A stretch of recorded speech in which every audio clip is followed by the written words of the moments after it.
Freud inicia a sua obra dentro de todo esse contexto da psicanálise, quando ele fala da interpretação dos sonhos. E às vezes eu percebo que há um pouco a confusão, o que é a interpretação dos sonhos dentro do contexto psicanalítico, né?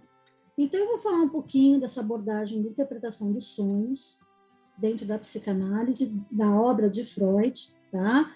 Para que nós possamos compreender como que você vai interpretar um sonho para um paciente, né?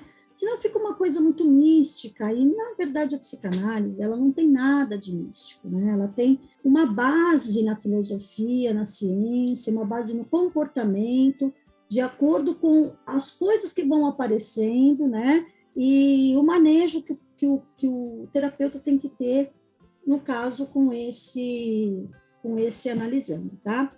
Então, Freud aborda a interpretação dos sonhos em 4 momentos. Primeiro que para você interpretar o sonho de um paciente, você precisa ter pelo menos aí uns 8 meses de análise com ele. Você precisa ter aí um tempo de análise, um tempo onde você conhece a história de vida desse paciente, senão fica aquela coisa de achismo, e a psicanálise não é achismo, né? Então, você vai ouvir a história desse paciente, você vai conseguir fazer essa compreensão. Quando Freud começa a estudar a interpretação dos sonhos, ele estuda partindo dele, né? Então, ele começa a ter sonhos, e em cima dos sonhos que ele tem, ele começa a tentar interpretar o que o inconsciente dele está querendo dizer com aquela mensagem. Por que ele sonhou com aquilo? E aí ele vai falar desses 4 elementos que aparecem nos sonhos, que são esses mecanismos de defesa, mas ele especifica né, da qual ele não fala muito do mecanismo de defesa em si, mas ele utiliza-se esse termo dentro da interpretação dos sonhos, né? Então ele vai falar do deslocamento, ele vai falar da condensação, ele vai falar da dramatização e ele vai falar do simbolismo, né? da simbolização do que isso está querendo transmitir, né? O simbólico, o que esse sonho está querendo passar para mim. Então, eu vou tentar resumir isso para vocês poderem entender. Quando o paciente ele passa um sonho para vocês, a gente precisa entender o que ele está querendo dizer ali, né? Qual é a ideia principal que ele está querendo transmitir.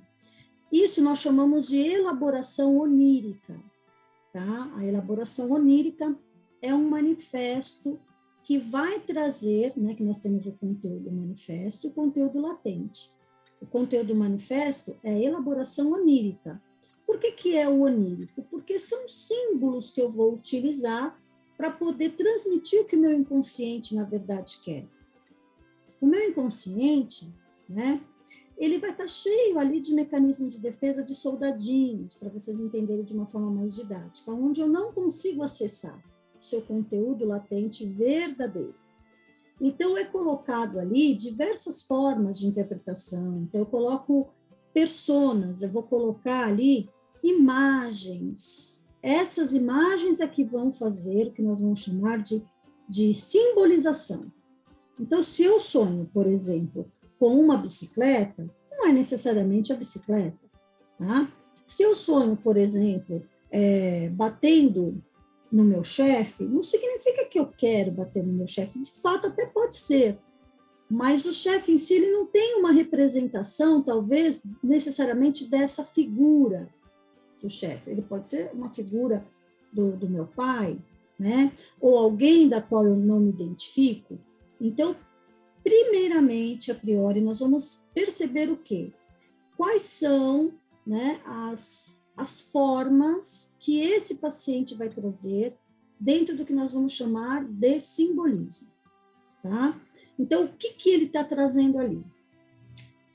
Após esse simbolismo, nós vamos ter o que nós chamamos de condensação. Por que é condensação? Porque eu vou ter ali uma cadeia de elementos que vão estar, por exemplo, manifestando alguma coisa em questão de segundos, aonde aquilo tudo vai estar condensado em 2, 3 imagens, tá? Então, muitas vezes um sonho para o paciente pode não ter sentido, mas para o terapeuta vai ter. Até a gente vê muito esse meme, né, em Facebook, olha, eu sonhei com isso aqui, estou mandando o sonho lá para minha terapeuta. E a minha terapeuta fala que faz todo sentido. Aí o cara sonha que estava andando, viu um pato, aí o pato transformou no gato, e aí vai, né?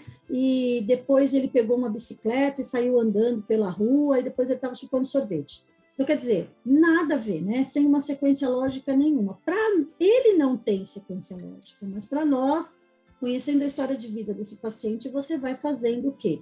Você vai elencando todos os elementos para que esses elementos possam ter uma significação, né, dentro desse conteúdo latente da qual ele vai manifestar, tá?